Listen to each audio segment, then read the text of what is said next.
எல்லாருக்கும் இந்த சம்பிரதாயத்தை ஸ்ரீ வைஷ்ணவ சம்பிரதாயம் அவரவர்களுக்குன்னு சில கைங்கரியங்கள் ஏற்பட்டிருக்கு.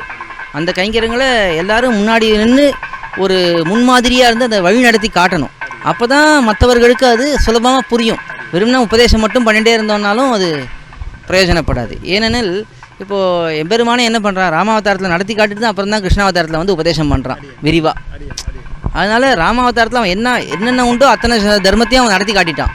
சாமானிய சாஸ்திரத்துலேருந்து விசேஷ சாஸ்திரம் வரைக்கும் பெரியவர்களுடைய வார்த்தையை மதிக்கணும்னு சாமானிய சாஸ்திரத்துலேருந்து சரணாகதி பண்ணினவன் எப்படிப்பட்டவனாக இருந்தாலும் அவனை ஏற்றுக்கணும்னு விசேஷமான தர்மத்து வரைக்கும் மொத்தமாக அனுஷ்டித்து காட்டி தான் பிற்பாடு உபதேசம் பண்ணுறார்.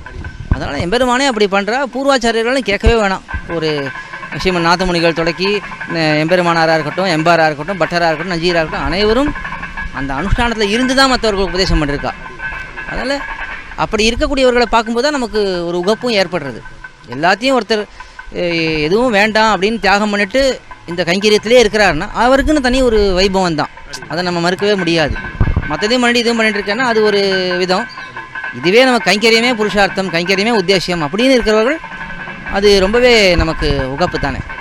அதனால் அப்படி முன்மாதிரிகளாக இருந்தார்கள்னால் கண்டிப்பாக சிஷ்யர்கள் அதை ஏற்றுண்டு அவர்களுக்கு இன்னமும் இவர்கள் ஊத்தத்தோடு பண்ணணும். இப்படியும் அதுதானே பிள்ளைலோகாச்சாரியர் துவய பிரகரணத்தில் காட்டுறார் இல்லையா, இப்படி இருக்கும் ஸ்ரீ வைஷ்ணவர்கள் ஏற்றமறிந்து நன்றாக உகந்திருக்க வேணும்னு அவர்களிடத்தில் மிகவும் மதிப்போடு இருக்கணும்னு காட்டுறார் இல்லையா. அப்போது அப்படி ஒருத்தர் இருக்கார், ஒரு व्यक्ति இருக்காருன்னா அவருக்கு நாம் மிகவும் கீழ்ப்படிந்து அவருக்கு என்னென்ன தேவையோ அத்தனை கைங்கரியங்களும் பண்ணி கொடுத்தோன்னா அதுதான் நமக்கு கர்த்தவியம்.